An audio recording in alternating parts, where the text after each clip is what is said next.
सहना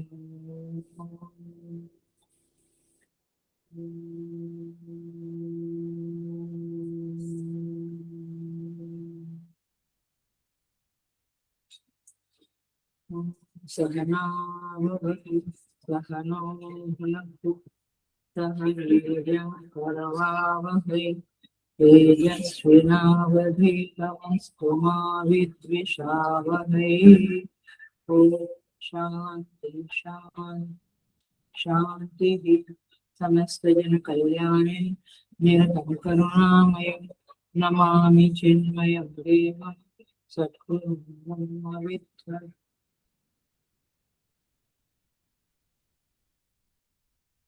Hariom, I welcome you all with great love and great respect in these Bhagavad Gita discourses.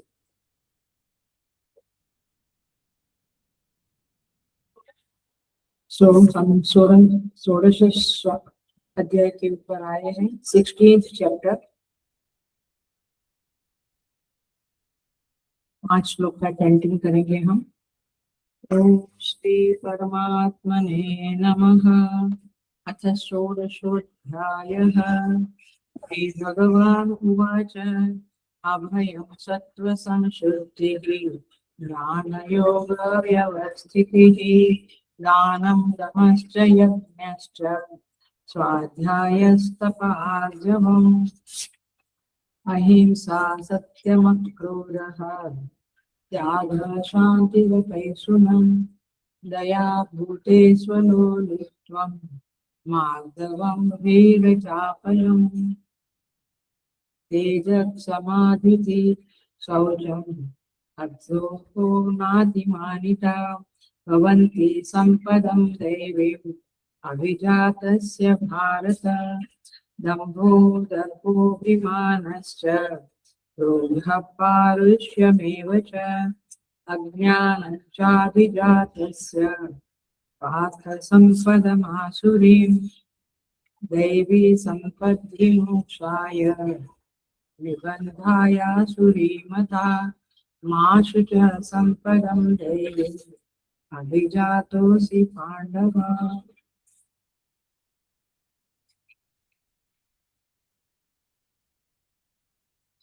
सो भगवान यहाँ पर 26 दैवी संपत्ति के बारे में बताने जा रहे हैं, जिसमें से 24 संपत्ति हमने देखी, 24 संपत्ति को देखा, 2 संपत्ति बाकी है। 3 नंबर का श्लोक और 4 नंबर का श्लोक। 3 नंबर तक संपत्ति देखकर 4 श्लोक में हमने 6 आसुरी संपत्ति को देखने का शुरू किया। 4 आसुरी संपत्ति दंभ, दर्प, अभिमान, क्रोध, ये 4 आसुरी संपत्ति के विषय में देखा। आज हम देखने जा रहे हैं पारुष्यम एवं अज्ञान। पारुष्य और अज्ञान, ये 2 शब्दों के ऊपर आज हम देखेंगे। और फिर 5th श्लोक में भगवान कहते हैं दैवी संपद विमोक्षाय, जिसके हृदय में दैवी संपत्ति का वास है, तेज, क्षमा, निरअतिमानिता, ये सब जो दैवी संपत्ति है, अहिंसा, सत्य, ये दैवी संपत्ति वाले लोग तो मोक्ष को प्राप्त करेंगे। लेकिन निबंधाय आसुरी मता, जिनके अंदर ये आसुरी संपत्ति है, माने दुर्गुण है, वे लोग बंधन को प्राप्त करेंगे। माने बार बार जन्म लेंगे, और जन्म लेकर मनुष्य का जन्म मिलेगा जरूरी नहीं है। कितनी बाकी है योनि? 84 लाख योनियों में घूमते रहेंगे। तो भगवान कहते इसीलिए मां शुच संपदम दैवीम अभिजातोऽसि पांडव। हे अर्जुन, तुम शोक मत करो, तुम तो दैवी संपत्ति को लेकर आए हो। माने तुमने क्या कहते कल्टीवेट नहीं करना है, you have already those qualities with you.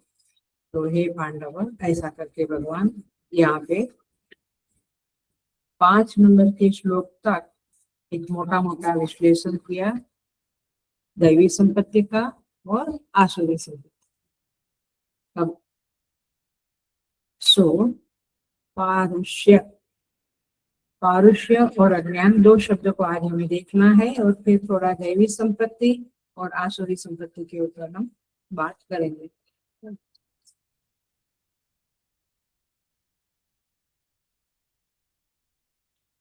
पारुष्य शब्द का अर्थ है कठोरता। आई थिंक ये शब्द हम सब लोग जानते हैं।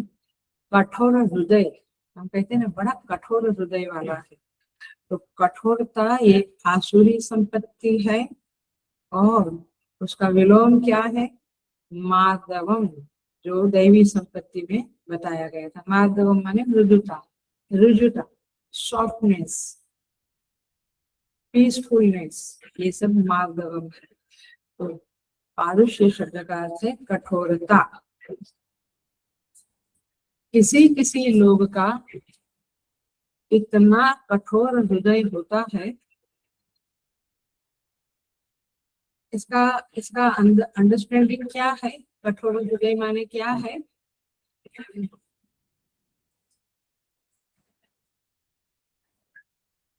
कठोर हृदय का मतलब है दूसरे का दुख देखकर, जो पीड़ित है उसको देखकर स्वयं में बिल्कुल दुख की अनुभूति न होना, माने आई डोंट केयर वाला जो एटीट्यूड है, यह है कठोरता। मुझे क्या, किसी कोई व्यक्ति दुखी है, उसका सुनते हैं हम तो हमें कोई इफेक्ट नहीं आता है। लेकिन जो मार्दव मृदुता वाले लोग हैं, जो सॉफ्ट हृदय वाले हैं, किसी का दुख सुनकर स्वयं भी दुखी हो जाते हैं। जैसे सुनामी आती है या अभी जो युद्ध चल रहे हैं, कितने लोग मरते हैं, तो बड़ा कष्ट होता है। लेकिन उन लोगों को, कठोर हृदय वाले को कोई प्रॉब्लम नहीं होता है। इधर हमारे यहाँ पे सत्संग में आने वाली एक यंग लेडी है, वो टीवी में देख रही थी, वो बताया ये जो मध्य प्रदेश में हो गया, वो नाव पलट गई, तो बोले मैं इतना रोई अम्मा, इतना रोई, मैंने देखते देखते रोने लगी। मतलब कि आदमी के अंदर मृदुता है, लेकिन कठोरता किसको? अरे होता रहता है ये तो सब, उसमें क्या है, ऐसा बोलना ये बहुत कठोर हृदय वाली बात है। So the point is this की चित्त उस व्यक्ति के जो आपको दुख बयान कर रहा है कि मुझे ये तकलीफ है, ये तकलीफ है, उसके साथ तदाकार होने के लिए असमर्थ है। माने उसके दुख के साथ सहानुभूति, सह अनुभूति, सहानुभूति माने सह अनुभूति, आप दुखी है तो मुझे भी दुख फील होता है, करने में असमर्थ है। यानी उसकी तदाकार वृत्ति बनती ही नहीं है किसी के दुख के साथ।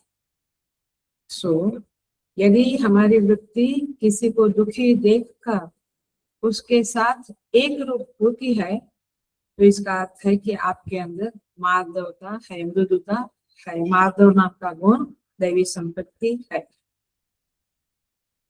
ये पारुष्य जो है माने परुषता, माने कठोरता। ये रोग जब बढ़ जाता है, सुन लेना, अटेंशन से सुन लेना, बहुत ही खतरनाक ये वृत्ति है। और हमने क्या बात करा था, मैं तो लास्ट क्लास ये तो 2-3 बार याद कराऊंगी, क्या बात किया है कि पूरा वेकेशन रोज एक एक संपत्ति को देखेंगे और ये 6 आसुरी संपत्ति को भी देखेंगे कि हमारे अंदर कितना है। तो पारुष्य माने कठोरता, वे लोगों का ये कठोरता वाला रोग अथवा हृदय इतना बढ़ जाता है कि उन्हें किसी की दुख को सुनकर या देखकर दुखाकार वृत्ति तो नहीं होती है, बट सुखाकार वृत्ति। कोई मतलब नहीं है उसके साथ, कोई वैरत्व नहीं है कि चलो अच्छा हुआ उसको दुख में। वैरत्व है तो ये वृत्ति आएगी कि चलो वो मुझे ऐसा कष्ट दिया था ना, चलो अच्छा हुआ उसको भी भगवान ने बदला दिया। ऐसा कुछ भी नहीं है, फिर भी दे फील हैप्पी। देखा है ऐसे लोग, बहुत लोग दिखते हैं। किसी का दुख देखकर दुखी होने की बजाय वे सुख महसूस करते हैं, दे फील हैप्पी। पता नहीं क्यों दूसरों का दुख देखकर सुखी होना अथवा सुख की अनुभूति करना ये पशु के समीप है, आप ऐसा समझ लें। क्योंकि पशुओं में ऐसा नहीं होता है कि एक रोता है तो दूसरा रोता है, कुछ नहीं होता। बच्चे ही किधर किधर चले जाते हैं, कौन किसका बच्चा कौन के। तो ये पशु वृत्ति है, आसुरी वृत्ति है, इसलिए इसे आसुरी लक्षण अथवा आसुरी स्वभाव कहा गया है। भाष्यकार क्या कहते हैं? अब ये आज का क्लास बहुत सिंपल है, बहुत इजी गोइंग है, कोई सिद्धांतों की बात या ज्यादा एनालिसिस नहीं है। भाष्यकार कहते हैं परुष वचनम यथा काणम चक्षुष्मान, कोई काना माने आंख जिसकी सांसी है, जैसे थोड़ी टेढ़ी मेढ़ी होती है ना, ऐसा व्यक्ति आने पर हम कहे कि आपकी आंखें कितनी सुंदर, ये क्या हुआ? कठोर वचन है, किसी के दिल को घाव देने वाली बात है। कठोर वचन का अर्थ ही है कि आप अपनी वाणी से या व्यवहार से किसी को दुख पहुंचाते, तो इसे कहेंगे पारुष्यम। देखिए रामचरितमानस में विभीषण जी जब सभा में थे और जब उन्होंने राम जी के पक्ष में बात की, तो रावण ने उसे क्या शब्द किया, बड़ा चोट देने वाला, हर्ट करने वाला शब्द है। वो कहता है, उधर आप पढ़ लेना सुंदरकांड में, जियसी सदा सठ मोर जियावा, इतना ही बोलते, क्योंकि बहुत कठोर वचन कहता है रावण। जियसी माने जीता है, जियसी सदा सठ, सठ माने धूर्त आदमी, ऐसा अपने भाई को कहता है। जियसी सदा सठ मोर जियावा, मेरे जिलाने से तू जी रहा है, माने मैं तुझे क्या दाना पानी पूरा करता हूँ, खाना देता हूँ, रहने को देता हूँ, मेरे इधर सुख सुविधाएं देता हूँ। इट्स कठोर वचन, किसी भी सेंसिटिव आदमी को लगेगा निकल जाओ यहाँ से। ऐसा घरों में भी देखते हैं हम, जब बाप बेटे का भी होता है। अभी कहीं तो पढ़ा, कोई भेजा था कि हमेशा वो फादर उनको डोमिनेशन करता था बच्चे को बचपन से। सो वो जज बना, वो लॉयर बना वो लड़का, लेकिन फिर उसने सुइसाइड किया। टेरिबल थिंग्स, क्योंकि he said कि I cannot bear with my father। तो पॉइंट इज दिस की इस तरह से जब कोई कहे कि तुम मेरे गिलाने से तुम जी रहे हो, हमको भी, स्वामी लोगों को, ब्रह्मचारी को भी कभी कभी मैनेजर लोग या ऐसे लोग कह देते हैं, देखो हम आपको खाना देते हैं, आप चुप रहो, जैसा हम कहते हैं वैसा करो, ऐसे बोल देते हैं बच्चे। बट साधक लोग, स्वामी लोग थोड़े पक्के हो जाते हैं, तो इतना मन पे लेते नहीं है। बट ये कठोर वचन है, बहुत कठोर वचन है कि इस तरह से किसी को बोलना। नौकरों को भी ऐसे नहीं बोलना चाहिए, किसी को नहीं बोलना चाहिए। तो इस तरह से यहाँ पे परुष वचन, इसका इंग्लिश क्या बोलेंगे? टॉन्टिंग। कई लोग होते हैं जो हर प्रसंग पे, हर बात पे टॉन्टिंग करते हैं। जब इकट्ठे होते हैं फैमिली, तो देखो कोई व्यक्ति टॉन्ट ही मारता रहता है, कटाक्ष करता रहता है कोई कमी के ऊपर। जैसे ससुर, आप ये लौकिक एग्जाम्पल है, मुझसे ज्यादा आप जानते हैं। ससुराल वाले आए हैं, ससुराल नहीं, मायके वाले ससुराल में आए हैं, तो उस मायके वालों को सुनाते रहते हैं, आपने ये नहीं दिया, वो नहीं दिया। मैंने कंटिन्यूअस किसी को हीन भावना में डालना, छोटा समझना और उनको कटाक्ष करना, काउंटिंग करना, अथवा कहो कि उनके साथ ऐसी बातें करना जिससे उनको हर्ट हो, तो ये है पारुष्य, बड़ा कठोर स्वभाव। तो हिंसा करने वाले कठोर ही होते हैं। मैंने पारुष्य शब्द goes with many other qualities of आसुरी संपत्ति। हिंसा कठोरता है, क्षमा न करना कठोरता है। किसी को डांट देना, अननेसेसरी डांट देना कठोरता। माने कठोरता बहुत ही भयंकर आसुरी संपत्ति है। और दूसरे के दुख में दुखाकर वृत्ति न होना हमारी, यह भी कठोरता है। मैंने स्वभाव ही आपका बड़ा कठोर बन गया। कोई मुझे कहता था कि आप कठोर कहते हो, माने मैं कठोर हूँ, मेरे हृदय में तो वज्र है, माने कठोर से भी ज्यादा। माने लोग ऐसे होते हैं, उनको अच्छी बात अच्छी नहीं लगती कई बार, उनको दूसरे लोगों में दोष ही दिखता है। कोई विनम्र है, हम्बल है, तो बोलता है देखो नाटक करता है, हाथ जोड़ता है, पैर छूता है, बोला नाटक। तो आपकी वृत्ति माने आपके हृदय में कठोरता है, इसको देखो। और कई बार ऐसा व्यक्ति उल्टा माने विपरीत सोचने का आदी बन जाता है, उसको सही बात समझ में ही नहीं आती। कठोर व्यक्ति का एक लक्षण क्या है, उनको सही जो कुछ बात कोई करता है, यथार्थ बात करता है, उसको समझ में नहीं आता। कठोर व्यक्ति को सत्य समझ में नहीं आता है, उनका दिमाग कुछ अलग ही टाइप से चलता है। वो उल्टा सोचने के अभ्यासी हो जाते हैं। दे थिंक उल्टा ओनली। और ऐसे लोग दयनीय है, पीटिएबल है। संत लोग कहते हैं ऐसे लोग कभी सत्संग भी नहीं करेंगे और ना भजन कीर्तन में आएंगे, ना कुछ पूजा पाठ, कुछ नहीं, बड़े कठोर टाइप के रहते हैं। और उनका स्वभाव बन जाता है दूसरों को टॉर्चर करना, और दूसरे दुखी है तो अपन अपनी मस्ती में खुश रहना, उनके दुख में सहभागी नहीं होना। देखते हैं कॉमन एग्जाम्पल हम सड़कों पे देखते हैं, एक्सीडेंट होता है, कोई बाइक से गिर जाता है, बहुत कम लोग, अच्छा को दो चार, एक दो लोग आके मदद करते, बाकी देखते हुए निकल जाते हैं। इतनी गाड़ियां निकल जाती है, नोबडी कम्स टू हेल्प। इसका मतलब क्या हुआ, आपके हृदय में कठोरता है, आपके हृदय में सहानुभूति नहीं है। सहानुभूति माने सह अनुभूति। अरे गिर गया, उसको तकलीफ हुआ, चलो नहीं, कौन झंझट में पड़े, निकल जाते हैं। सो ये है कठोरता।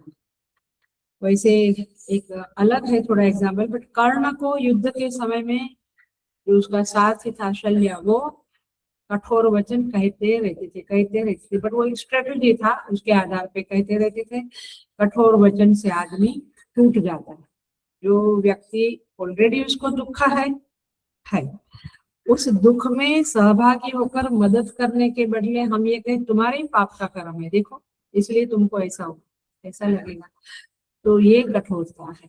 तो इसीलिए आप मदद नहीं कर सकते हैं तो ओके, बट आप उसको टोंट मत मारो, अथवा ऐसा मत कहो उस समय तुमने ऐसा किया था ना, देखो आज भगवान तुमको ऐसा किया। ये बहुत कठोरता है। मन में सोचना भी कठोरता है। जो साधक है अच्छा, वो मन में भी ऐसा नहीं सोचेगा कि अच्छा हुआ उसको ये दुख में, कभी नहीं सोचेगा। ये आपको समझना है, करना है। दूसरे लोग भले हमको करें, परंतु हमें ऐसा कठोर नहीं करना। और एक आसुरी संपत्ति है दंभो दर्पोभिमानश्च क्रोध पारुष्यमेव च। 5 किया। छठी है अज्ञानम चाभिजातस्य। देखो आप 4 नंबर का श्लोक देखो, अज्ञानम चाभिजातस्य क्या कहते हैं, जो असुर राक्षसी स्वभाव के लोग है, कठोर स्वभाव के लोग है, उनकी जो सबसे बढ़िया आसुरी संपत्ति है उसका नाम है अज्ञान। अज्ञान माने ज्ञान न होना नहीं, गलत ज्ञान हो। यहाँ पे हम स्वरूप का अज्ञान की बात नहीं करते हैं कि हुए माई, ये मैं नहीं जानता हूँ तो मैं अज्ञानी हूँ। वो तो दैवी संपत्ति वाला भी अज्ञानी है, कोई क्षमाशील है, दयावान है, अहिंसक है, लेकिन नॉट नेसेसरी कि उसको स्वरूप का ज्ञान हो गया, तो उसको भी स्वरूप का अज्ञान है। बट यहाँ पे अज्ञान का अर्थ होता है गलत फहमी, रॉन्ग नोशन, विपरीत ज्ञान।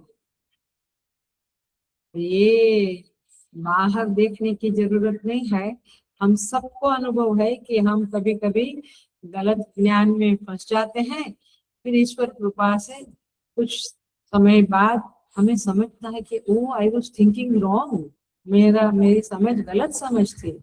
इसका मतलब है हम सब इससे गुजरे हुए हैं। तो अज्ञान सबके अंदर है ही है। भगवान शंकराचार्य जी कहते हैं, भाष्यकार कहते हैं, अज्ञान का अर्थ है, देखो भाष्य में देखो क्या लिखा है, अविवेक ज्ञानम, 4 नंबर का श्लोक, अज्ञान शब्द के साथ लिखा है, अविवेक ज्ञानम मिथ्या प्रत्यय। मिला? माने यहाँ पे ज्ञान का अभाव है ऐसा नहीं है, लेकिन ज्ञान उल्टा है, विपरीत ज्ञान है।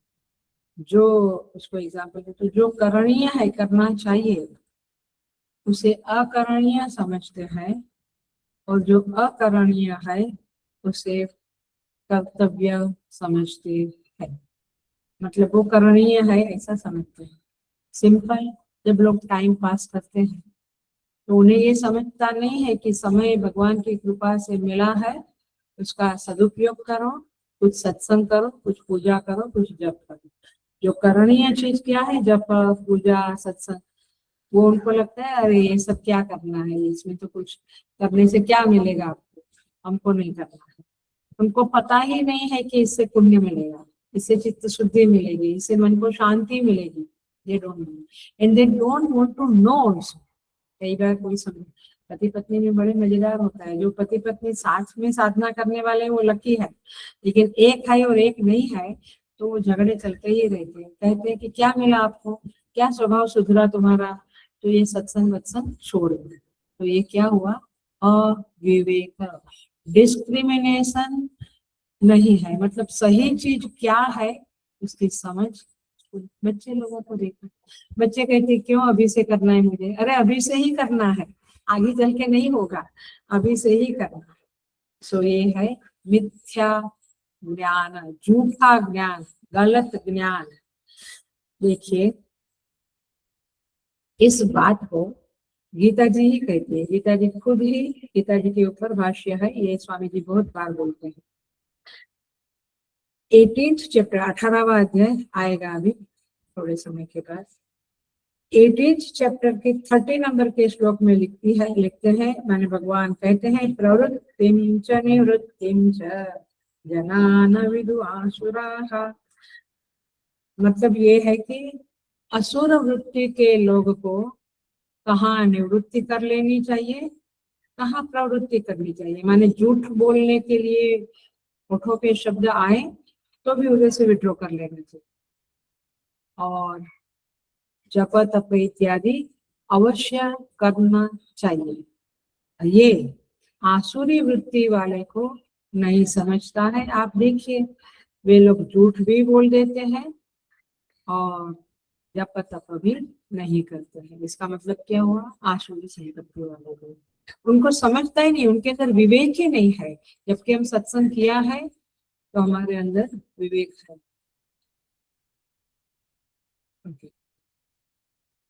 सो इस तरह से यहाँ पे देखो, बढ़िया बढ़िया श्लोक है, वहीं पे है 35 नंबर का श्लोक। वहां पे कहते हैं, यया स्वप्नम भयम शोकम विषादम मदमेव च न विमुंचति दुर्मेधा धृति सा पार्थ तामसी। धैर्य के धृति के बारे में बताते हुए कहते हैं, आप ऐसा नहीं समझना कि जो हिंसा करते हैं, आतंकवाद करते हैं, वही असुरी संपत्ति वाले हैं, हम तो बड़े दैवी संपत्ति वाले हैं, ऐसा नहीं। जरा देखें हम गीता जी को झांके अच्छी तरह से, तो क्या कहते हैं, यया स्वप्नम भयम शोकम विषादम मदम, माने भय, शोक, दुख, अभिमान, इन सब वृत्तियों को जो व्यक्ति छोड़ता नहीं है वह तामसी वृत्ति वाला है। और तामसी वृत्ति माने असुर वृत्ति, आया? सात्विक वृत्ति माने दैवी संपत्ति, तामसी वृत्ति माने आसुरिक संपत्ति, और रजस माने थोड़ा दैवी थोड़ा तामस आसुरी। तो इस तरह के कैटेगरीज है। तो आप समझ लीजिए, मैं कहना यही चाहती हूँ कि ऐसा नहीं है कि हमारे अंदर हम तो किसी को मारते नहीं है, गाली नहीं देते हैं, किसी को दुख ना पहुंचे ऐसा बर्ताव करते हैं, बट यू डोंट नो ये मदम भयम शोकम, तो मद भी होगा, देखो मैं अच्छा हूँ, खत्म हो गया आपका आसुरी संपत्ति, अदैवी संपत्ति आसुरी संपत्ति में बदल गया। आया, मैंने किसी को क्षमा किया, क्षमा करने के बाद में 10 लोगों को बोला उसने मेरे साथ ऐसा किया था, बट मैं है ना आजकल सत्संग में जाता हूँ, तो सत्संग में कहते हैं क्षमा करो, तो मैंने उसको क्षमा कर दिया। ये 10 लोगों को बोलना तो ये दैवी संपत्ति है, ये आसुरी संपत्ति में आएगा, क्योंकि आपने क्या किया, पकड़ के रखा उस चीजों को, अपना सद्गुण को बयान करना, ये तो क्या कहते हैं, दिखावा है एक प्रकार का, अथवा कहो कि ढोंग है, वो थोड़ा अच्छी क्वालिटी नहीं है। सो इस तरह से यहाँ पे भगवान भाष्यकार ने थोड़ा ये भी बताया है कि किस तरह से आसुरी वृत्ति है, किस तरह से दैवी संपत्ति है। देखो भगवान क्या कहते हैं भाष्यकार, आप भाष्य में देख सकते हैं, अज्ञानम च अविवेक ज्ञानम मिथ्या प्रत्यय कर्तव्य अकर्तव्यादि विषयम, इसको कहेंगे अज्ञान अभिजातस्य पार्थ। भगवान कहते हैं कि ऐसे जो लोग होते हैं, अज्ञानम च अभिजातस्य पार्थ संपद आसुरी, आसुरी संपत्ति वाले लोग ऐसे ही होते हैं, उनको विवेक नहीं होता है, समझ नहीं होती है। किम अहम अभिजातस्य यदि आह, अर्जुन कहता है कि मैं आसुरी संपत्ति वाला हूँ क्या, असुराणाम संपदम आसुरीताम अभिजातस्य इत्यर्थः। भगवान कहते हैं तू ऐसा नहीं है, और ये बात आएगी 5वें श्लोक में, उसको देखते हैं हम, थोड़ा सा और देख लेते हैं पारुष्य शब्द को और अज्ञान को थोड़ा सा और देखते हैं। पारुष्य शब्द में और एक बात आती है, इसे भी हम याद रखना चाहिए, क्योंकि ये शायद हमारे अंदर ये दुर्गुण है, आक्षेप युक्त वचन। पारुष्य माने कठोरता, माने आक्षेप युक्त वचन, किसी के भी ऊपर बार बार आक्षेप करते रहना, तुम ऐसा किया, तुम ऐसा, होता है ना संसार में, पति पत्नी कहो, बाप बेटा माँ बेटा, माने चलता रहता है, एक दूसरे को आरोप कर देते, आक्षेप कर देते, तो ये कठोरता है, उसने ऐसा किया नहीं, फिर भी हम माने घर में आक्षेप करते हैं, या कंपनी में कहो, चलो घर का वातावरण अच्छा है तो अच्छी बात है, बट कंपनी में वो जो बॉस होता है वो बार बार तुमने ये नहीं किया, तुमने वो नहीं किया, ये गड़बड़ किया है, आक्षेप, तो ये भी कठोरता है, इसे भी पारुष्य कहते हैं। इंग्लिश में अच्छी तरह से समझने वालों को कहूंगी इनसेंसिटिविटी, आया, सेंसिटिविटी न होना, इसको कहेंगे पारुष्यम। देखिए रुक्षता, ये शब्द सुना है, रुक्ष, बड़ा रूखा सूखा है आदमी, उसको कोई प्रकार का कोई प्रेम, कोई करुणा अथवा क्षमाशीलता कुछ है नहीं, रुक्ष रुक्ष कठोर कठोर आदमी रुक्ष है। यहाँ पे रामानुजाचार्य जी कहते हैं, श्री रामानुजाचार्य जी, प्रत्यक्ष रुक्ष वदनशीलत्वम,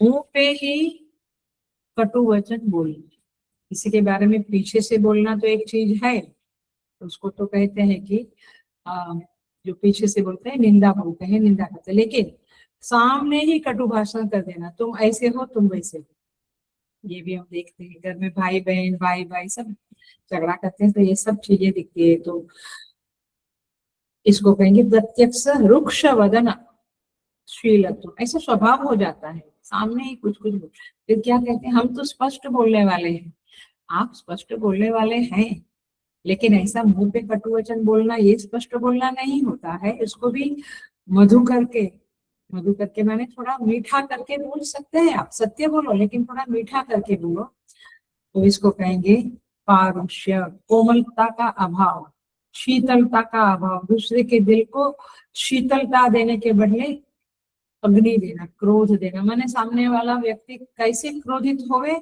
ऐसे वचन बोलना, आखिर उसको क्रोध करवा के रहना। पता नहीं ऐसे हृदय वाले लोग कैसे, हृदय कैसा उनका हृदय होता होगा, हमने भी बहुत कुछ अनुभव किया है। इसको कहेंगे हृदय को आर पार भेद दे, किसी सामने वाले के हृदय को आर पार भेद डाले, भेद डाले माने उसको चीर डाले। ऐसे लोग, उसमें उनको सुख मिलता है। कठोर व्यक्ति को दूसरों को कष्ट देने में, शीतलता उनकी हरण कर लेने में सुख मिलता है। ऐसे लोग पारुष्य, ऐसे लोगों में पारुष्य नाम की आसुरी संपत्ति है। इसको अच्छी भाषा में बोले तो मर्म भेदी बाण लगाते हैं। माने ऐसे वचन मर्म भेदी माने हमारे मर्म को छेदन कर लेने वाले वचन बोलते हैं। ये उनका स्वभाव बन जाता है, रोज रोज भी ऐसा करते हैं, किसी को कष्ट देते हैं। साधु नाम, रामानुजाचार्य जी का दूसरा है साधु नाम उद्वेग कर स्वभाव। जो सज्जन व्यक्ति है, ये देखना आप, सज्जन व्यक्ति को वो, क्योंकि वो आपके सामने झगड़ा नहीं करेगा, आपको गाली नहीं देगा, आपको आर्ग्यूमेंट नहीं करेगा। तो सज्जन व्यक्ति, साधु व्यक्ति कैसी होती है, चुपचाप रहती है। ऐसे साधु लोगों को उद्वेग करा, उनको बार बार कहते ना पिन लगाना, उनको बार बार कष्ट होवे ऐसे कठोर वचन बोलकर, उनको जब उद्वेग होता है, कष्ट होता है, गुस्सा आता है, तब तक आप उनको इस तरह से फॉलो अप करते रहते हो। तो ये है पारुष्य, ये है वचन में। और कृति में जो सबसे बड़ा एग्जाम्पल है महाभारत का कठोरता का, वो क्या है, दुशासन ने जब द्रौपदी के वस्त्र खींच लिए, बड़ा कठोर हृदय का काम है, कोमल हृदय वाला ऐसा कर नहीं सकता है। तो इस तरह से यहाँ पे पारुष्य शब्द का अर्थ होता है। देखो आगे बढ़ते हैं, अज्ञानम। इस अज्ञान शब्द को देखे तो इसका सिंपल अर्थ है किसी भी बात को ठीक तरह से न समझना, किसी भी बात को ठीक तरह से न समझना, समझाने पर भी वह व्यक्ति समझने की कोशिश न करना, इसको कहते हैं अज्ञान। एक तो तुम्हें स्वयं को कुछ समझ नहीं है, यथार्थ माहिती नहीं है, लेकिन अपनी जो गलत फहमी है, गलत समझ है, उसी को पकड़ के रहना।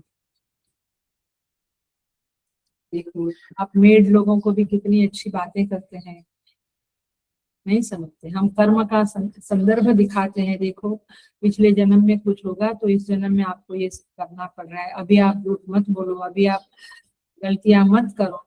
लेकिन वे नहीं मानते, वे समझते ही नहीं है। तो वे क्या, हम लोगों का भी वही हाल है, घर में भी होता है ना। वो कहते तुम समझती नहीं हो, तुम कहते तुम समझते नहीं हो। इसका मतलब क्या है, गलत फहमियों का भंडार है हम, गलत फहमियों का खजाना हमारे पास है, इसको कहेंगे अज्ञान। ये अज्ञानी व्यक्ति तमोगुणी होता है। ये एक स्टैंडर्ड वाक्य है, लिख लो, समझ लो। तमोगुणी व्यक्ति बहुत अज्ञानी होता है। सात्विक सात्विक गुण वाला व्यक्ति दैवी संपत्ति वाला होता है। तो इसे कहेंगे असुर। अज्ञानी व्यक्ति असुर होता है, ये आसुरी संपत्ति है। असुर शब्द का अर्थ पता होगा आपको, सुर माने सुर माने देवता, इंद्र, अग्निदेव, वरुण देव, सूर्य देव, ये सुर, सुराहा देवाहा। असुर माने राक्षस, अथवा कहो कि असुर शब्द का अर्थ देखते हैं। उसमें जरा सा समझ लेना, कोई कोई लोग कभी कभी बहुत तोड़ मरोड़ के शब्द का अर्थ कर लेते हैं, जरा समझ लेना। असुर शब्द में असुराहा ऐसा नहीं है। हम कहते हैं ना कि दुर्गुण माने गुण नहीं होना, अथवा अनअघ, तो अन माने ना, अघ माने पाप, जिसमें पाप नहीं है। किंतु ऐसा असुर जो देवता नहीं है, ऐसा मीनिंग यहाँ पे नहीं है। असुर शब्द में आचार्यों ने कहा है अशुषु प्राणेषु रमन्ते इति असुराः, मतलब अशु माने प्राण, प्राण माने हमारा जो जीवन है, वो जीवन में प्राण में ही माने इंद्रियों में ही रमन करता। शब्द स्पर्श रूप रस गंध, अखा दिन कुछ सुनेगा, कुछ देखेगा, कुछ खाएगा, कुछ पिएगा, कंटिन्यूअस वह इंद्रियों में ही रमन करता है। शब्द स्पर्श रूप रस गंध, तो जो इंद्रियों में ही कंटिन्यूअस रमन करता है, इसका मतलब ये हुआ रमन करना तो अलग बात, एक बात है, बट इंद्रियों के द्वारा अच्छी चीज, अच्छे विषय को ग्रहण करना अच्छी बात है, बट मोस्टली लोग संसार की फालतू चीजों के पीछे ही रहते हैं ना, चेक करते रहते हैं, टीवी में कुछ देखा, यूट्यूब पे कुछ देखा, कुछ किया, they are not having a दैवी संपत्ति। तो जो मनुष्य केवल इंद्रियों की पूर्ति के लिए, प्राणों की तुष्टि के लिए, शरीर को पुष्ट करने के लिए ही पड़ा खादीन शरीर का ख्याल, अक्खा दिन में कैसे हेल्दी बनूं, कैसे बलवान बनूं, बस शरीर के पीछे जो पड़ा है, सत्संग वगैरह नहीं करता है, ऐसा व्यक्ति असुर शब्द का वाचक है। तो ये आसुरी संपत्ति वाला व्यक्ति है, इसे अज्ञान शब्द से पहचाना गया है। इन शॉर्ट, दंभो दर्पोभिमानश्च क्रोध पारुष्य में वच, ये पांच क्या है, अज्ञान का ही एक्सप्रेशन। अज्ञानी व्यक्ति दंभी जरूर होगा, अज्ञानी व्यक्ति दर्पवान मदयुक्त जरूर होगा, अभिमान वाला होगा, अज्ञानी व्यक्ति क्रोधी होगा, अज्ञानी व्यक्ति कठोर। अब ऐसा कोई व्यक्ति है तो आपको बोलना नहीं कि तुम असुर हो, कुछ नहीं बोलना, तुम अपने अंदर के असुर, हमारे अंदर जो आसुरी संपत्ति है उसको फेंक देने के लिए, निकाल देने के लिए गीता जी है, ऐसी ही बात हम समझेंगे। सो एक और बढ़िया डेफिनेशन है रामानुजाचार्य जी ने दिया, कहते हैं भगवद आज्ञा माने परमात्मा की आज्ञा, भगवद आज्ञा अनुवृत्तिशीलाः देवाः।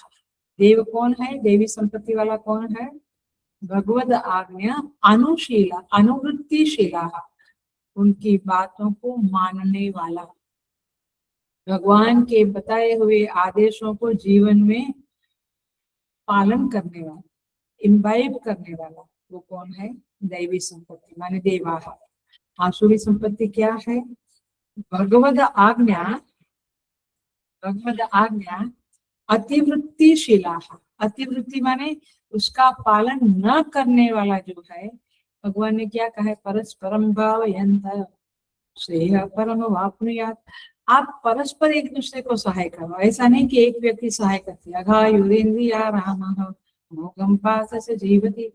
भगवान कहते हैं कि जो दूसरों की मदद नहीं करता है, इस सृष्टि के संतुलन को, बैलेंस को बनाए रखने में अपना कंट्रीब्यूशन नहीं करता है, समझ में आ रहा है।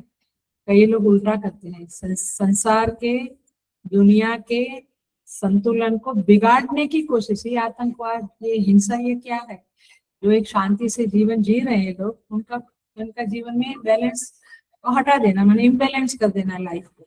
तो भगवान कहते हैं अतिवृत्तिशीलाः, तो ऐसे लोग भगवान की आज्ञा का पालन नहीं करते हैं। और फिर आगे आएगा, वेकेशन के बाद आएगा वो श्लोक, और फिर नरक में जाते हैं। लोग कहते हैं हम नरक और स्वर्ग को मानते नहीं है। भैया ठीक है, अच्छी बात है आप नहीं मानते हो, लेकिन मानोगे तो आपका भला होगा, क्योंकि आपको पता नहीं है कि इस दुनिया से जाने के बाद क्या होने वाला है।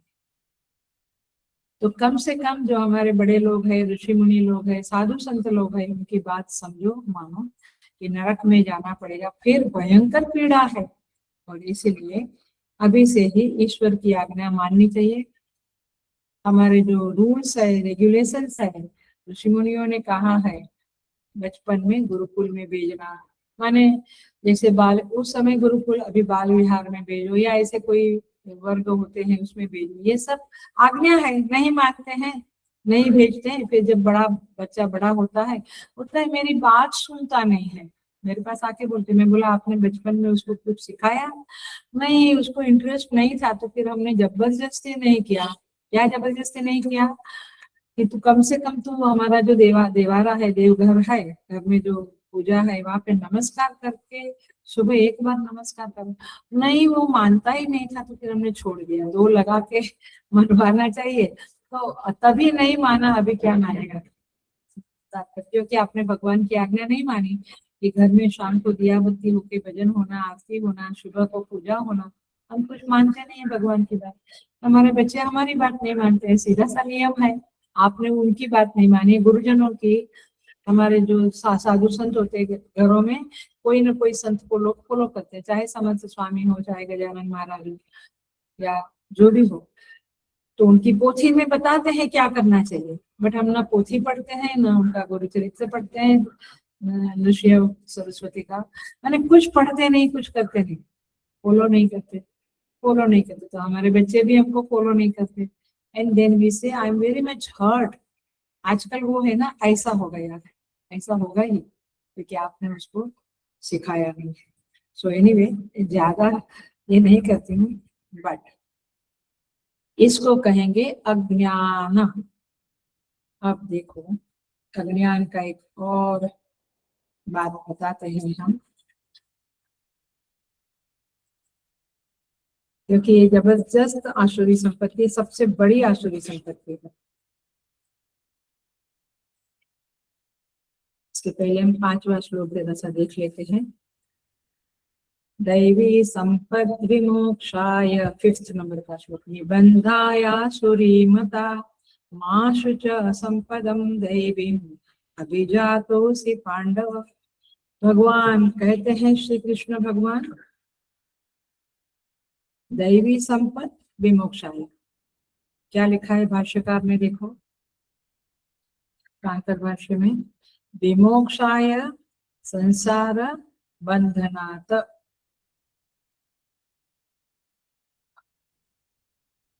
संसार के बंधन से छुड़ाने वाली ये दैवी संपत्तियां है। निबंधाय आसुरी मता, निबंधाय आसुरी, भगवान भाष्यकार कहते हैं संसार बंधन से छुड़वाने वाली दैवी संपत्ति है, और संसार के बंधन को दृढ़ करने वाली, पक्का करने वाली आसुरी संपत्ति है। आसुरी संपत्ति यदि हमारे अंदर है और काफी मात्रा में है, तो समझ लो कि संसार से छूटना, संसार माने क्या, सुख दुख, मैं मेरा, बस इस मोह से छूटना भारी है। तो इसलिए इसलिए वेकेशन में क्या करना है, दैवी संपत्ति को बढ़ाने के लिए मुझे क्या क्या करना है उसका नोट्स बनाना।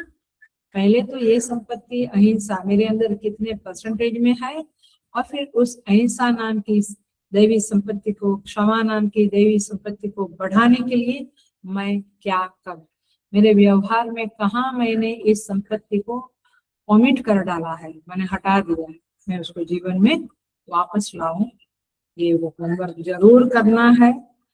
तो यहाँ पे भगवान कहते हैं कि ये जो आसुरी संपत्ति है आपके बंधन को पक्का कर देती है,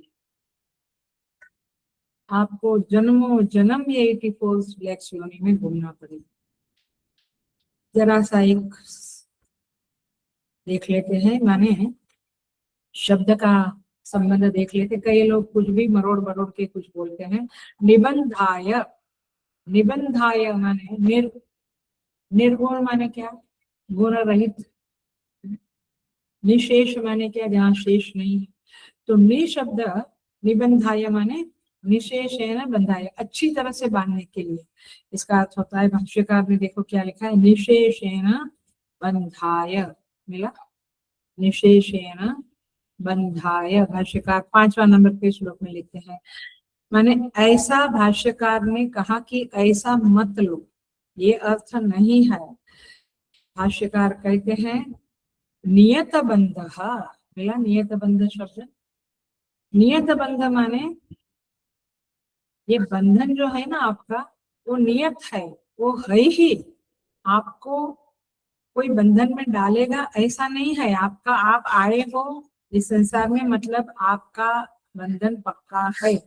आप आसुरी संपत्ति को डेवलप करेंगे तो बंधन कैसा होगा? और पक्का दृढ़ हो जाएगा, फिर आपको छूटने का सवाल ही नहीं है। तो निबंधाय माने निशेषेण बंधाय नहीं लेना है, मैंने नियत बंध लेना है। भगवान भाष्यकार कहते हैं तथा राक्षसी, ये शब्द लिखा है भाष्यकार ने, तथा राक्षसी माने आसुरी में राक्षसी संपत्ति का भी समझ कर लेना है। इसका तात्पर्य क्या हुआ? आसुरी संपत्ति और राक्षसी संपत्ति दोनों एक साथ जाती है। केवल आसुरी संपत्ति दंभो दर्पो अभिमानश्च, उसमें राक्षसी भी है आसुरी भी है। भाष्यकार लिखा है असुराणाम संपदम आसुरी, लेकिन यहाँ पे लिखा है, आगे देखो कैसे लिखा है, भावी बोला भावी कल्याण त्वम असि इत्यर्थः हे पांडव।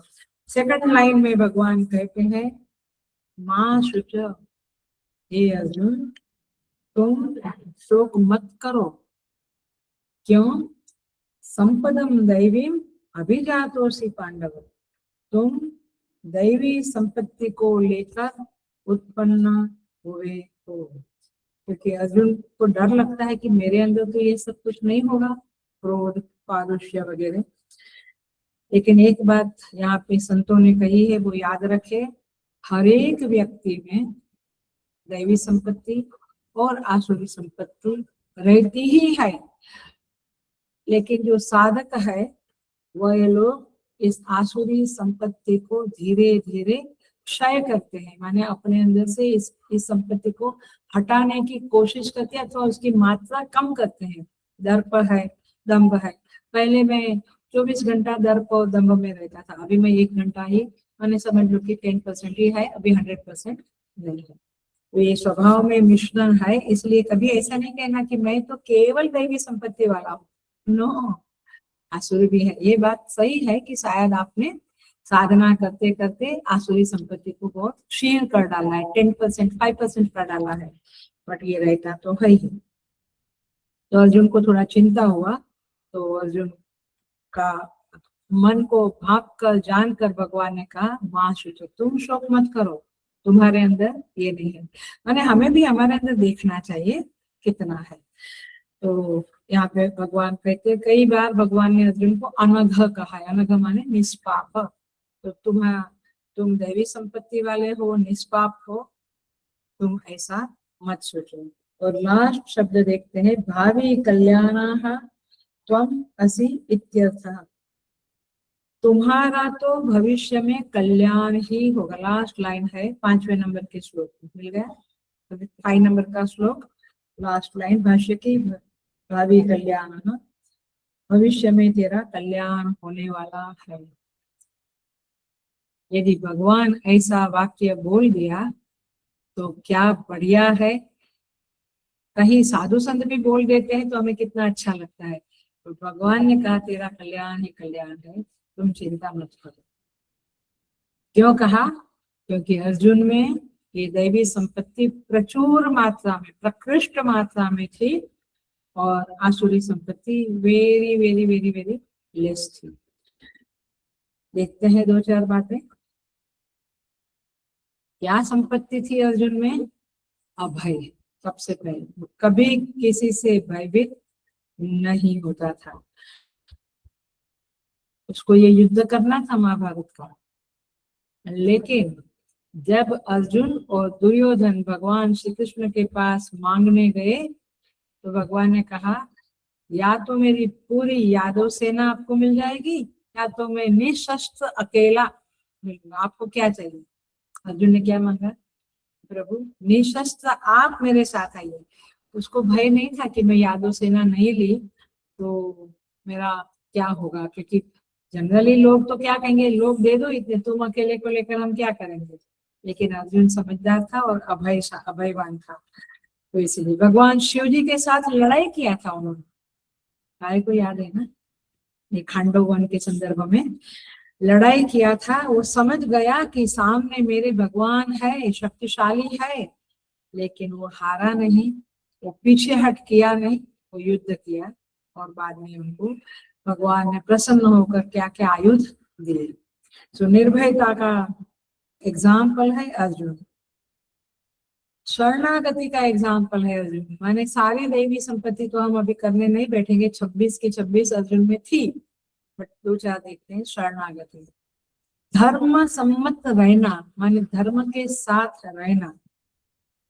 कैसे पता चलेगा, अर्जुन कभी भी अपने बड़े भाई जो धर्मराज थे युधिष्ठिर, उनसे ऑपोजिशन नहीं की, माने धर्म के साथ ही रहा। युधिष्ठिर महाराज की कोई भी बात पसंद ना आवे तो भी वे उनके शरण में रहते थे, उनके साथ उनकी आज्ञा का पालन करते थे। तो इसको कहेंगे शरणागति। शरणागति माने क्या, मैं आपकी शरण में हूँ, हे भगवान मैं आपको, what do you mean by that, आपकी शरण में होने का मतलब है आप जो कहेंगे वो मैं करूंगा, इसको तो शरण बोलते हैं। जो पहले के समय में राजाओं के समय में उनके रहते थे राजघराने में नौकर लोग, वे क्या थे, उनकी शरण में थे, माने जो बोलेंगे राजा वैसा करना है, अपने मन का नहीं करते थे। तो इसको कहेंगे धर्म सम्मत रहना, शरणागत रहना। भीम कई बार करता था गड़बड़, वो युधिष्ठिर की बात नहीं सुनता था, लेकिन फिर जब अर्जुन समर्थन दे देते थे तो भीम भी चुप हो जाता था, फिर नकुल सहदेव भी चुप होते थे। मैंने अर्जुन में बहुत मात्रा में दैवी संपत्तियां थी। शिष्यत्व भी भरपूर था, तब तो कहता है कार्पण्य दोषोपहत स्वभाव, पृच्छामि त्वाम धर्म सम्मूढ़ चेत। कहते हैं जैसे मेरा श्रेय होवे ऐसा आप मुझे कहिए, श्रेयस जैसे श्रेय कल्याण हुए वैसा कहिए, तो मैं आपका शिष्य। शिष्यस्ते हम स्वादिमाम त्वाम प्रपन्नम यत् ब्रूहि तन्मे, आप मुझे वही कहिए जिसमें मेरा कल्याण है। लोग कहते हैं, हमको भी कहते हैं, आप बताइए ना क्या करना है, मेरा अच्छा किसमें है। फिर हम बताते हैं तो दरवाजे में से ही जाते जाते बात कर लेते हैं, पति पत्नी आए हैं, अरे इनको क्या पता होता है, तो साधु है, इनको क्या पता अपने क्या प्रॉब्लम है, हम तो उनकी बात नहीं सुनेंगे। तो मतलब यह है कि अर्जुन शिष्य था, पक्का शिष्य था, और उसके अंदर एकाग्रता नाम का भी गुण था, शिष्यत्व भी था, एकाग्रता। क्लासिक एग्जाम्पल क्या है एकाग्रता का, उसमें वेरी फेमस एग्जाम्पल, लेकिन टच में नहीं इसलिए याद नहीं आता है।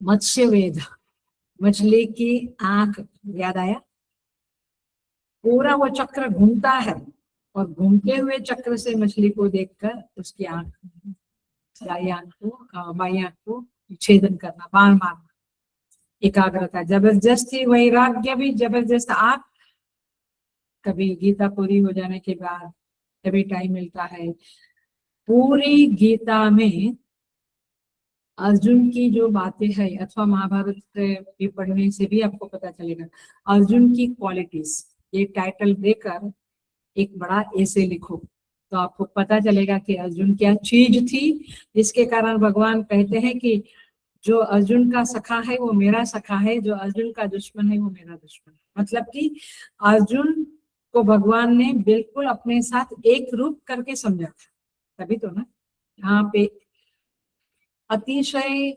दोस्ती होती है तो क्या कहता है, देख हाँ तू मेरे दोस्त को हाथ लगाया तो देख, क्यों, अपनापन। तो अर्जुन के साथ भगवान का बहुत अपनापन था। अर्जुन के अंदर क्या क्वालिटीज है वो आप महाभारत से ढूंढिए और गीता जी में भी बताई है।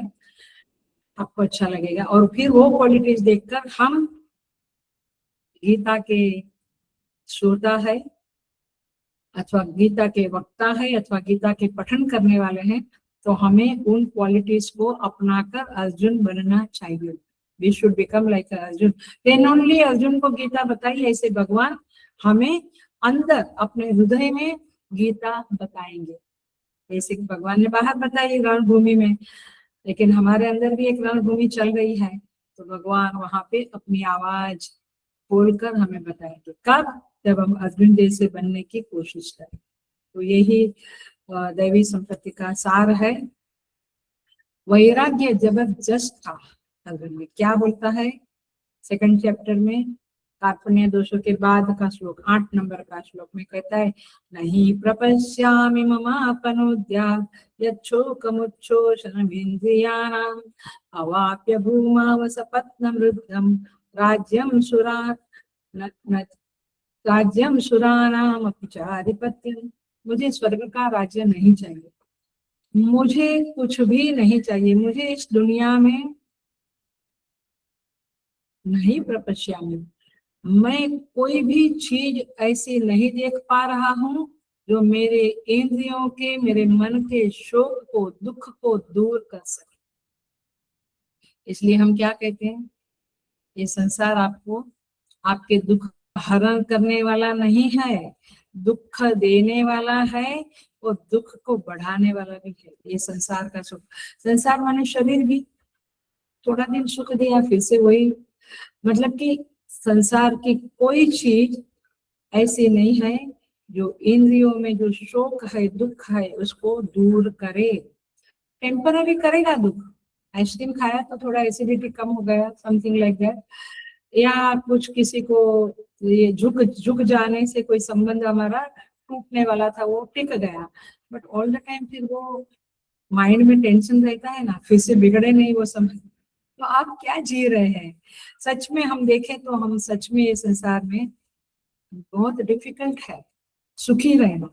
इसलिए अर्जुन कहता है, वैराग्यवान है, कहता है मुझे तो भगवान इस संसार में ऐसा कुछ भी नहीं दिखता है। अवाप्य भूमा व सपत्नम वृद्धम, ये भूमि मुझे दे दो, सारी पृथ्वी मेरी होवे, देवताओं का राज्य मेरा होवे, मुझे नहीं लगता है कि कोई भी चीज मेरे शोक को दूर कर सके। देखो ये सेकंड चैप्टर में आया शोक के बारे में, और वहां भी कहते नानु शोचंती पंडिता, भगवान ने पहला वचन में ही कहा है, जो भगवान ने ओपनिंग किया वहां पे, नानु शोचंती पंडिता गता सुना गता सुना, जो आया, जो इस संसार में आया, जो कुछ चला गया, उसका शोक पंडित लोग माने विद्वान लोग, बुद्धिमान लोग नहीं करते। आप इस शोक की बात करें, इस 16वें अध्याय में भी कहा माँ शुचः, ये श्लोक में ही कहा, ये 5 नंबर का श्लोक देखो, माँ शुचः संपदम दैवीम अभिजातुस्ते, और फिर लास्ट में कहा 18 में, सर्वधर्मान् परित्यज्य मामेकं शरणं व्रज अहं त्वा सर्वपापेभ्यः मोक्षयिष्यामि मा शुचः। ओपनिंग में, मिडल में और एंड में, मतलब ये गीता जी का जो मुख्य संदेश है, शोक निवृत्ति, शोक में से आपको बाहर निकालना, ये गीता का उद्देश्य है। हम गीता क्या पढ़ते हैं, कोई कहते गीता में अच्छा कर्मयोग, कर्मयोग बताया है, बट मुख्य उद्देश्य क्या है, माँ शुचः, तुम शोक मत करो। मैं, गीता माँ कहती है, मैं तुम्हें शोक से बाहर लाऊंगी यदि तुम मेरे शरण में आओ तो इस तरह से यहाँ पे कहते हैं, भाष्यकार कहते हैं, इति एवं आलोचना रूपम आलोक्य, सेकंड पैराग्राफ का लास्ट, 5वां नंबर के श्लोक में सेकंड पैराग्राफ की लास्ट लाइन, इति एवं आलोचना रूपम आलक्ष्य आह भगवान, माने इस तरह से दैवी संपत्ति और आसुरी संपत्ति की आलोचना करके भगवान बोल पड़े, माँ शुच संपदम दैवी अभिजातोसी पांडव, तुम हे अर्जुन, तुम तो दैवी संपत्ति में ही उत्पन्न हुए हो, तुम शोक मत करो। एक लास्ट पॉइंट करके हम पूरा करते हैं। देखिए, एक बात समझे,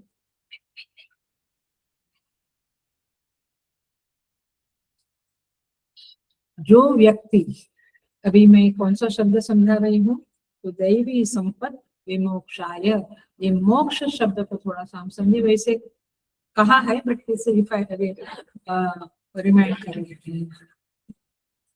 जो व्यक्ति किसी संत के प्रति, किसी गुरु के प्रति, किसी महापुरुष के प्रति समर्पित है, समर्पित का अर्थ समझते, डेडिकेटेड है, उनको ही अपना भगवान मानते हैं, उनको ही अपना सब कुछ मानते हैं और उनके ही आदेश के मुताबिक जीवन जीने की कोशिश करते हैं, ऐसे व्यक्तियों को जो भगवान की आज्ञा के अनुवर्ती है, ऐसे सेवक जो है, समर्पित सेवक है, वह 4 प्रकार के मोक्ष की प्राप्ति करता है।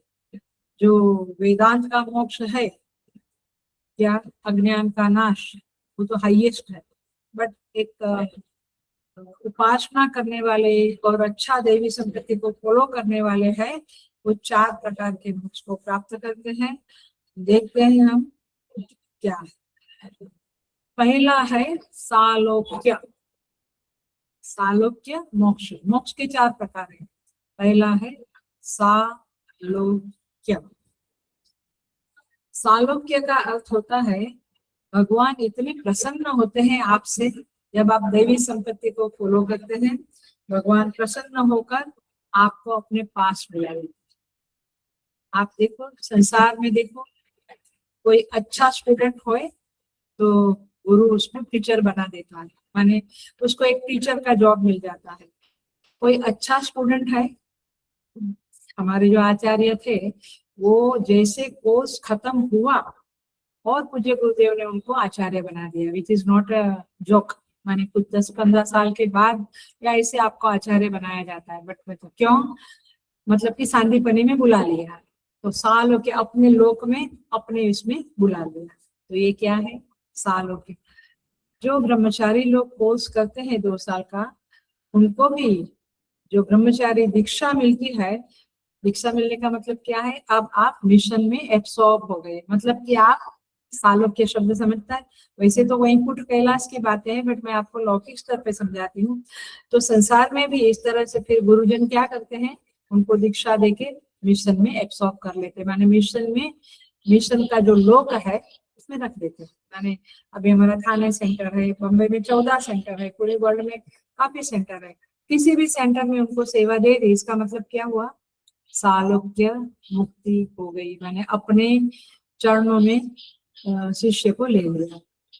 क्लासिक एग्जाम्पल क्या है, विष्णु भगवान का, इसको लिया, जय विजय को पास में ले लिया ना, तो सालोक्य अपने लोक में ले लेना, अपने पास में ले लेना, इसको क्या कहेंगे, सालोक्य मुक्ति।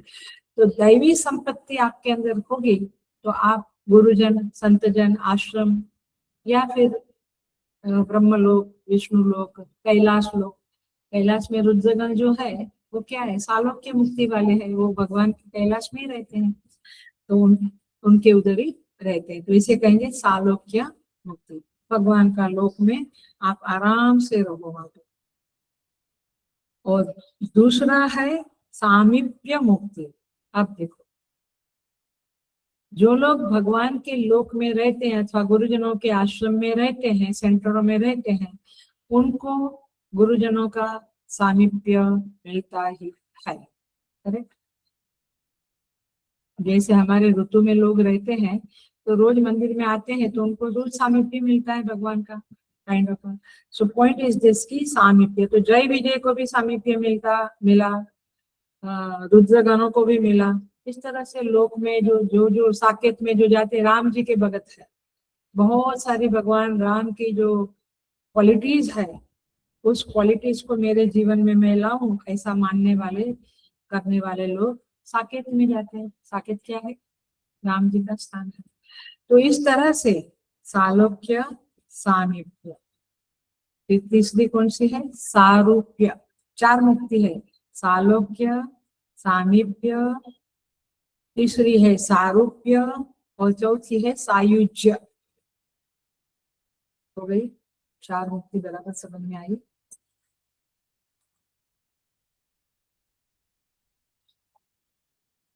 तो दैवी संपत्ति विमोक्षाय माने मोक्ष देने के लिए दैवी संपत्ति होती है।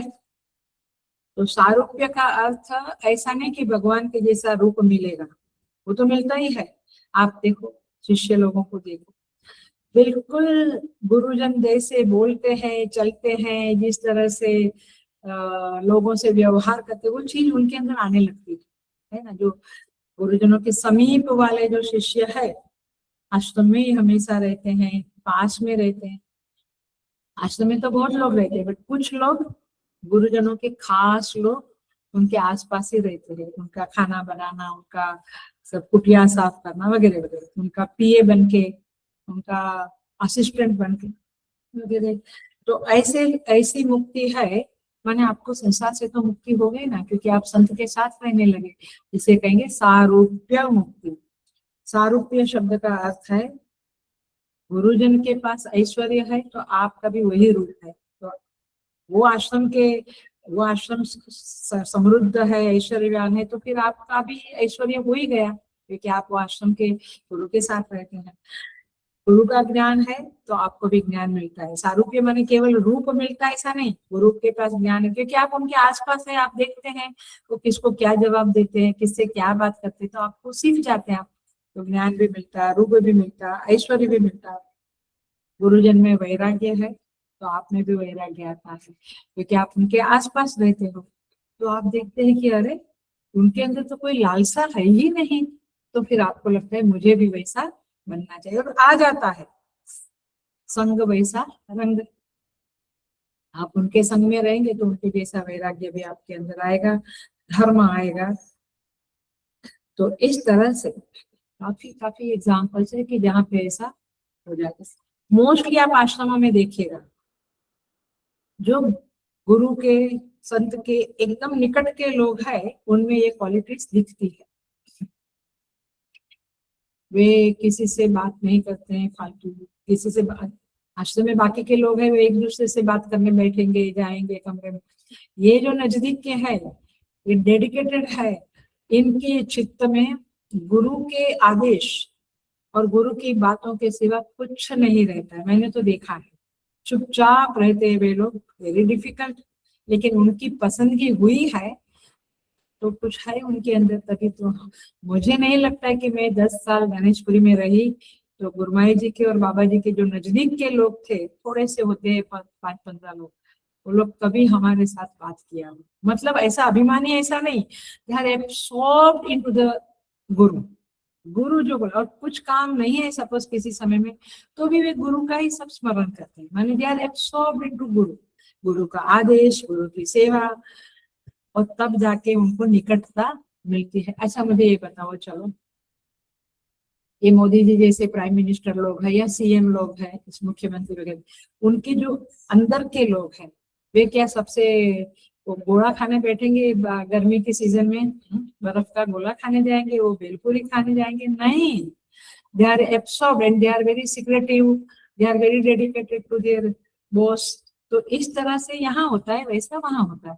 तो यहाँ क्यों पसंद किया, क्यों उनको उस स्थान पे, उनके मोदी जी के पीए या सेक्रेटरी या दिस एंड दैट, क्यों उनको आईएएस लोग, कुछ क्यों वो पोजीशन मिला? अभी एक कोई लड़की को भी मिला था कुछ समय पहले, देखा था मोदी जी के, क्यों मिला? उनके अंदर वो काबिलियत है। क्या काबिलियत है? उनके अंदर अपने बॉस के प्रति डेडिकेशन है। और ऐसे ही लोग कंपनी में देखो, ऐसे ही लोग नजदीक जाते हैं। अभी टाटा का मृत्यु हुआ तो एक लड़का का बहुत वायरल हो गया था, क्यों? क्योंकि वो आत्मीयता, वो अपनापन, वो डेडिकेशन जब होता है तो आप फिर उनके हो जाते हो। तो ऐसे भगवान विष्णु के भक्त, शिव जी के भक्त उस लोक में जाते हैं अपने अपने इष्ट देवता के। और क्योंकि ऐसा कुछ नेगेटिव सोचने की जरूरत नहीं, आप दुनिया में देख लो वैसा ही उधर भी है।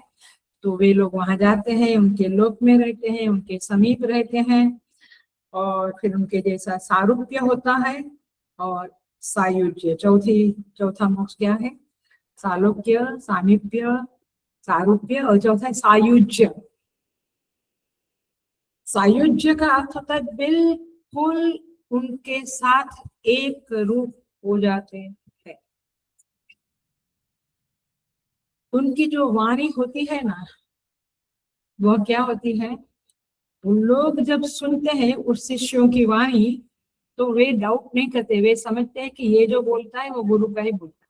जैसे आपके नारद जी है, सनकादि ऋषि, सुखदेव जी महाराज, ये सब विष्णु लोक में रहने वाले लोग, उनका सब कारोबार, सब व्यवहार भगवान विष्णु को शोभा दे वैसा होता है, उनके अनुरूप होता है। तो मैं तो एग्जाम्पल अपना टीवी का और उसका देती हूँ, बट ये लौकिक में दिया तो आपको वहां का समझेगा। तो नारद जी कभी भगवान विष्णु के विरुद्ध वाली बात नहीं करेंगे, सुखदेव जी महाराज कभी कुछ, तो लोग मानते हैं उन्होंने कहा हाँ तो माने गुरु विष्णु भगवान का ही आदेश है, तो उनकी वाणी भगवान की वाणी के रूप में लोग मान लेते हैं। तो ये व्याप्ति संसार में देखी जाती है और वहां पर भी वैसा है। तो तात्पर्य ये है कि इस तरह से ये 4 मुक्ति है, और 5वीं मुक्ति जो मेन मुक्ति है उसका भाष्यकार कहते हैं, देखो यहाँ पे कहा है, नहीं आगे कहा है, कहीं तो कहा है मुक्ति ही हित्वा अन्यथा रूपम स्वरूपेण व्यवस्थिति ही। वास्तव में जो हाईएस्ट मुक्ति है वो स्वरूप में स्थित होना है, माने आत्मा में स्थित होना है। इसी को प्रज्ञा माने स्थित प्रज्ञ लोग वर्णन है ना, स्थित प्रज्ञ है। हित्वा अन्यथा रूपम, बाकी सब कुछ उनके अंदर जो है जीवत्व है और जो भी है लिमिटेशन है वो सब हटकर दे बिकम वन विथ भगवान। इसको क्या कहेंगे, स्वरूप मुक्ति। और स्वरूप मुक्ति जो है, स्वरूप स्थिति जो है, वही वास्तव में हाईएस्ट मुक्ति है। इसको कहेंगे दैवी संपत्ति वाले लोग, भगवान कहते विमोक्षाय, वे 4 मुक्ति पाएंगे, सालोक्य एक्सेट्रा, नहीं तो फिर फाइनल स्वरूप स्थिति में बैठ जाएंगे, माने स्वरूप में स्थिर हो जाएंगे। और निबंधाय आसुरी मताहा, तो आसुरी संपद भगवान ने 6 बताई, दैवी संपद 26 बताई। और संत लोगों का एक वचन बोलकर हम पूरा करेंगे। संत लोग कहते हैं मुश्किल है कि एक आसुरी संपत्ति भी, सुन लेना, हेलो अटेंशन प्लीज, बिल्कुल ध्यान से सुन लेना, एक आसुरी संपत्ति भी हमारे अंदर होती है, साधक में होती है, तो 26 की 26 दैवी संपत्ति को खा जाती है। इसका मतलब है आसुरी संपत्ति डेंजरस है, आप उसको हटाने की कोशिश करो और धीरे धीरे दैवी संपत्ति का विकास करने की कोशिश करो। उर्दू में एक शेर है, उर्दू में काफी अच्छे अच्छे शेर है, कहते बर्बाद ये गुलशन, बर्बाद ये गुलशन को बस एक ही उल्लू काफी है। माने उद्यान है आपका, गार्डन है, एक उल्लू घुसा तो बर्बाद होने में काफी है। ऐसा नहीं कि आपको बहुत सारे उल्लू को बुलाना पड़ेगा। ऐसे आतंकवादी एक मेन होता है, वो काफी है ताजमहल की, माने ताज होटल में ये करने को कहो या जो भी, एक मेन होता है, वो काफी है। तो बर्बाद ये गुलशन को, माने बगीचे के बर्बाद करने में एक उल्लू काफी है। वैसे हमारे अंदर इतनी सारी दैवी संपत्ति है, सुंदर उद्यान है हमारे हृदय में, माने बाग है, बगीचा है, उसको खराब करने में, उसका नाश करने में एक आसुरी से बहुत डर लगता है, बहुत डर लगता है। बट इस तरह से भगवान यहाँ पे दैवी संपत्ति और आसुरी संपत्ति का वर्णन करते हैं।